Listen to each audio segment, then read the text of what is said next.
morning. A lot of times I talk about revival and what that looks like, or how to do that. But there's one thing about revival that intrigues me is revival doesn't mean everybody has to go to church. Certainly the same church, but it doesn't mean that that's not my definition of what revival is. Revival is a community that loves each other.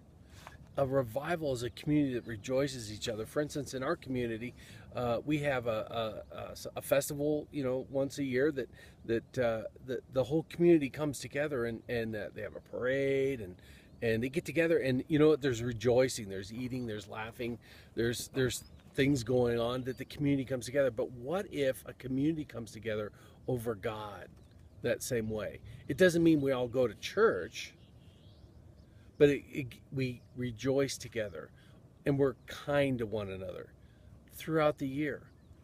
I think that's a good indication of what revival is.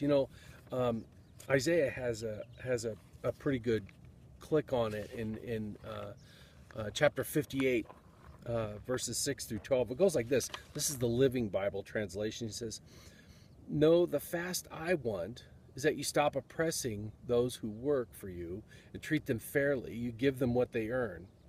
I want you to share food with the hungry and bring right into your own homes the helpless, the poor, and the destitute, to clothe those who are cold, and don't hide from your relatives who need your help. If you do these things, God will shed his glorious light on you. He will heal you. Your godliness will lead you forward. Goodness will be as a shield before you, and the glory of the Lord will protect you from behind. Then, when you call, the Lord will answer, 'Yes, here I am.' He will reply quickly. All you need to do is stop oppressing the weak and stop making false accusations and spreading vicious rumors. Feed the hungry, help those in trouble. Then your light will shine as out of the darkness, and the darkness will be as bright day to you." That's a great word. That's what revival is. That's revival in a community. Helping everybody. It's not saying you have to go to church. It's saying you love people. God says, if you do that, I will be at your beck and call. He'll heal us. He'll give us one spirit, one unity. That's so beautiful. That's all we have to do is be kind and love one another. Jesus put it another way for those of us that know him. He said we're salt. And in Mark 9 verse 50, it says, if you lose your saltiness, you're worthless.